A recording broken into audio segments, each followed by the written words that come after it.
தமிழக முதல்வர் மு.க. ஸ்டாலினின் 71வது பிறந்தநாளை முன்னிட்டு பாளை சட்டமன்ற உறுப்பினர் அப்துல் வஹாப் அறிவுறுத்தலின் பேரில் 29வது வார்டு மாமன்ற உறுப்பினர் சுதாமூர்த்தி, 29வது வார்டு அமைப்பாளர் வேல்ராஜ் ஆகியோர் ஏற்பாட்டில் நெல்லை சிஎன் கிராமத்தில் 29வது வார்டு பகுதியில் திமுக கழக கொடியேற்றி பட்டாசு வெடித்து இனிப்புகள் வழங்கி கொண்டாடப்பட்டது.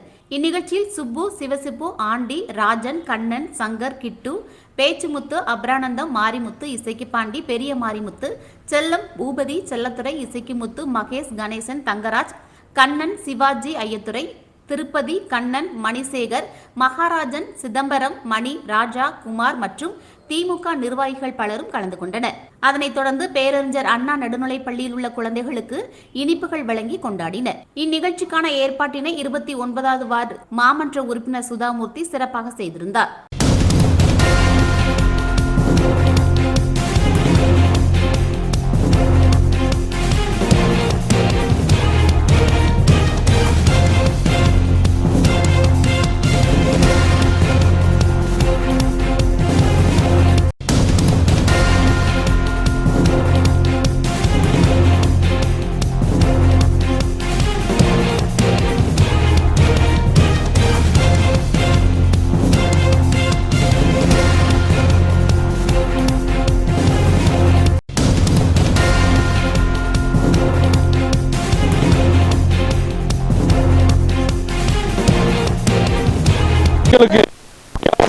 பேருந்து வெள்ள நிவாரணம் ரூபாய் 6000, கலைஞர் மகளிர் பெண்களுக்கு மாதம் பள்ளி உணவு தந்த உலக தமிழர்களின் ஒப்பற்ற நாயகன், 8 கோடி தமிழர்களின் தலைவன், 4 கோடி பெண்கள் வாழ்வாதாரம் தந்த எங்கள் வள்ளல், 2 கோடி இளைஞர்களின் இதய வேந்தன், 1 கோடி உடன்பரப்புகளின் ஒப்பற்ற ஒரே தலைவன் நம் தளபதி முதல்வர் அவர்களுக்கு இன்று 21வது பிறந்த நாளை முன்னிட்டு இந்த நிகழ்ச்சியை எங்களுக்கு வழிநடத்தும் எங்கள் 29வது வார்டு சார்பாக எங்கள் அன்பு தங்கை உடன்பரப்பு ஊட்டி சுதா அவர்களையும் மாமா அப்துல் வஹாப் அவர்களையும்